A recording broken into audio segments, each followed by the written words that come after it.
তোফাল আহমেদ, আমার মনে হয় যে আপনি খুব সুন্দর করে এটা বলেছেন, কিন্তু আমাদের প্রশ্ন হচ্ছে আমলাতন্ত্রের প্রশ্নের প্রতিটি স্তরেই দলীয়করণ প্রকাশ্যেই আছে, রাজনৈতিক বলয় নিয়োগের ক্ষেত্রে মেধা যাচাইয়ের পর আবার রাজনৈতিক বিবেচনা।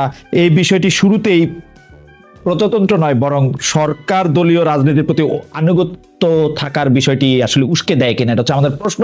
কিন্তু আমি আপনার মন্তব্যের প্রেক্ষিতে কয়েকটা কথা বলতে চাই। আপনি বিচারের কথা বলেছেন, আমরা সবাই বিচার চাই। আমরা চাই সবার আগে শেখ হাসিনার বিচার হোক। আমরা চাই যে শেখ হাসিনাকে যারা সহায়তা করেছে, যারা আমলা হোক, রাজনীতিবিদ হোক, তাদের সবার বিচার হোক। কিন্তু বিচারের নামে এখন যেটা চলতেছে সেটা আপনারা খেয়াল করতেছেন কিনা, যার তার নামে যা ইচ্ছা তাই মামলা দেওয়া হচ্ছে, একইভাবে মানে নামহীন গোত্রহীন মামলা দেওয়া হচ্ছে এবং ফোন করে বলা হচ্ছে যে আপনার নামটা সরিয়ে দেব এই মামলা থেকে, নাম প্রত্যাহার করার জন্য। সেটা দেখতেছেন কিনা।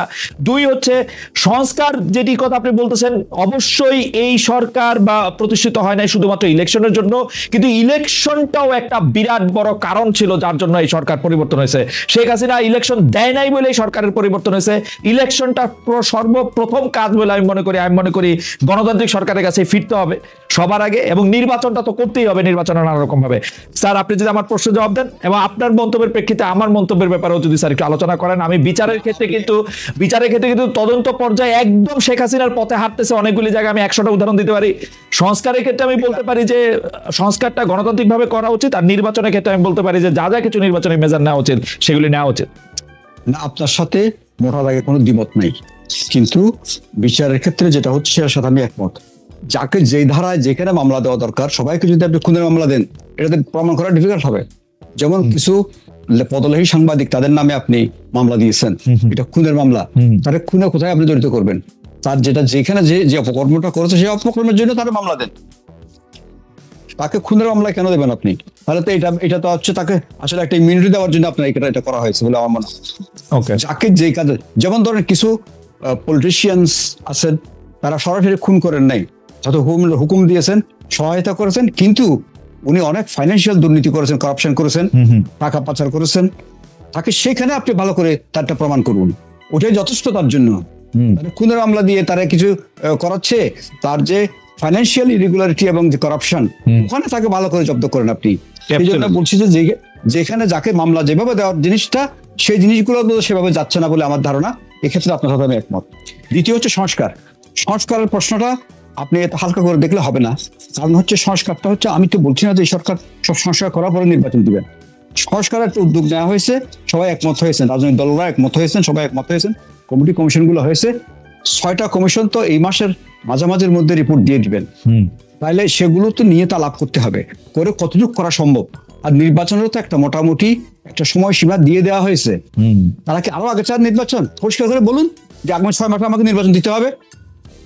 এখন যেটা প্রধান উপদেষ্টা মহোদয় যে তারিখ, সেই সময়সীমা দিয়েছেন, সেই সময়সীমার সাথে একমত না হলে বলুন যে আপনার সময়সীমাটা আরো সংক্ষিপ্ত করুন, আমাদেরকে দিন। না, এই সময়সীমা একদমই যৌক্তিক এবং আমি মনে করি যে ঠিক আছে। তাহলে নির্বাচনী সংশয়টা কেন থাকবে? আমি তো সংশয়টা ছিল হচ্ছে যে প্রফেসর ইউনূস তো একটা সময়সীমা দিয়েছেন, সেটা তো বেশি দিন হয়েছে দেন নাই, সেটা অল্প কিছুদিন হয়েছে দিয়েছেন। প্রথম দিকে তো মনে হচ্ছিল 4 বছর থাকবেন, 5 বছর থাকবেন, সব সংস্কার করে যাবেন। সেই ক্ষেত্রে এটা ঝামেলা তৈরি হয়েছিল। আমার কাছে এই কথা একবারও মনে হয়নি, কারণ ওনার সাথে 2-4বার কথা বলার আমার সুযোগ হয়েছিল। কথা বলে যতটুকু বুঝেছি, উনি কালকে দিয়ে চলে যেতে পারলেই বোধহয় বাঁচে। একটু জাতি বাঁচবো কিনা, উনি যদি কালকে দিয়ে চলে যায়, জাতি বাঁচবে? এই কথা তো চিন্তা করতে হবে আমাদেরকে। এই লোকটাকে ধরে এনে বসিয়েছেন বলেই তো আজকে বিদেশে অন্য জায়গায় আপনি মুখ রক্ষা করতে পারছেন।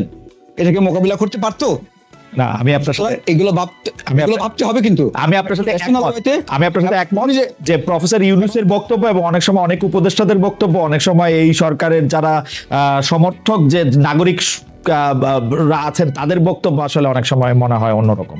স্যার, আপনারা মনে হয় না? আমি বলছি যে সময় না, এটা হচ্ছে বিভিন্ন বক্তব্য দিচ্ছেন, যারা দিচ্ছেন তাদেরকেও বলছি, আপনারা আল্লাহর ওয়াস্তে এই লোকটাকে বেইজ্জতি করবেন না। কারণ উনি যদি হঠাৎ করে বলেন আমি থাকবো না, ভাই আমার যথেষ্ট হয়ে গেছে, এনাফ ইজ এনাফ, আপনারা ম্যানেজ করতে পারবেন না, এই রাষ্ট্র ম্যানেজ করতে পারবেন না। আপনাদের ঘরে বাইরে, সীমান্তের ওপারে, এই পারে, সেই চারিদিকে এত শত্রু উৎপাতে আছে।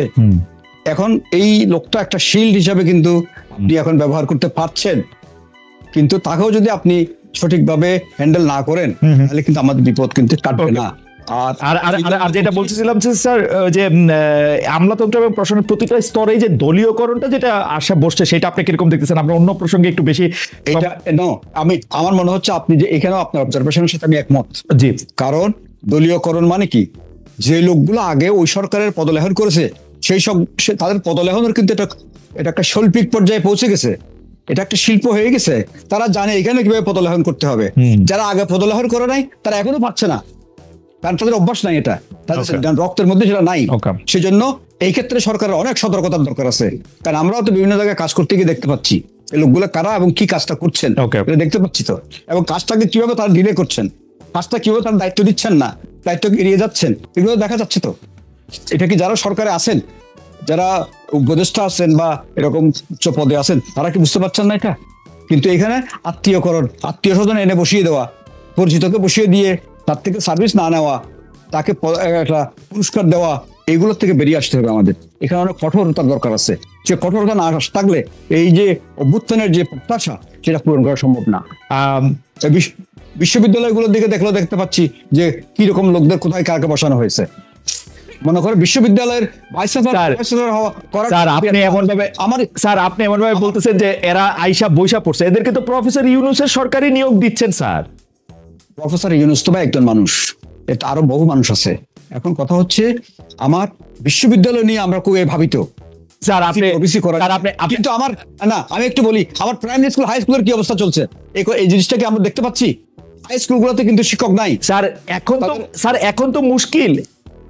শতবার স্যার এইসব বিষয়ে আপনার কোর্ট আমি নিছি, শতবার এইসব বিষয়ে জনাব আলী মজুমদারকে আমি পড়ছি।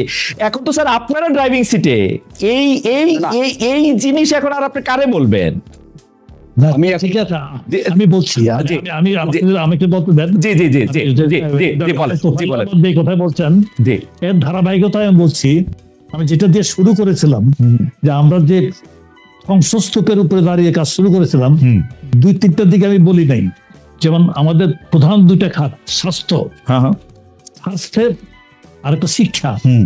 বিশ্ববিদ্যালয়গুলির আগের ভাইস চ্যান্সেলররা হয়তো পালিয়ে গেছেন, অথবা আসছেন না, অথবা পদত্যাগ করেছেন, বিধ্বস্ত ছিল। শিক্ষা, স্বাস্থ্য, এখানে বিভিন্ন প্রতিষ্ঠানগুলি মানে হাসপাতালগুলির চিকিৎসকরা স্বাস্থ্যসেবা চালিয়ে যাওয়ার চেষ্টা করেছেন নিঃসন্দেহে, এমনকি আন্দোলনের সময় তারা চালিয়ে গেছেন। কিন্তু যারা পরিচালনার দায়িত্ব ছিলেন, প্রধান দায়িত্ব ছিলেন, প্রিন্সিপাল হোক, ডাইরেক্টর হোক, যাই হোক, এখানে দেখা যাচ্ছেন তাকে সরিয়ে দিয়ে অন্য কেউ বসে পড়ছেন। এই 2টা খাতে ডিসিপ্লিন আনার জন্য কিন্তু আমাদেরকে প্রচুর পরিশ্রম করতে হয়েছে, স্বাস্থ্য এবং শিক্ষা খাতে। এবং শিক্ষা খাতে ডক্টর তোফায়েল আহমেদ যেটা বলেছেন যে এখানে ডক্টর ওয়াহিদুদ্দিন আহমদের মতো অত্যন্ত প্রাজ্ঞ এবং সচেতন ব্যক্তি এখানে আছেন।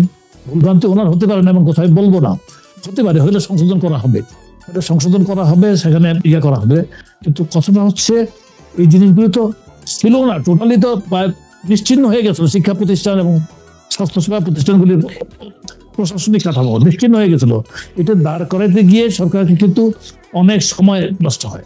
এবং পাশাপাশি কিছু লোক এই প্রত্যাশাটা এমন বেশিভাবে ডেভেলপ করে যে আজকে আমার সব দাবি আদায় করতে হবে, তখন রীতিমতো ভাবে। আর এটা সহজ কথা আপনারা জিজ্ঞেস করি, একটা তো হচ্ছে যে আওয়ামী লীগ সবগুলি প্রতিষ্ঠানের ধ্বংস করে সবগুলি প্রতিষ্ঠানে এমন এক জায়গায় নিয়ে গেছিল যে এদের আসলে না পালায় উপায় ছিল না। মানে এটা প্রফেসর তোফায়েল আহমেদ ঠিক কথাই বলছেন, বায়তুল কারমের মুফতি থেকে শুরু করে প্রধানমন্ত্রী থেকে শুরু করে সব পালাই গেছে, শিক্ষক এই ভাইস চ্যান্সেলর গুলিও পালাই গেছে। কিন্তু স্যার মাঝামাঝি কিছু লোক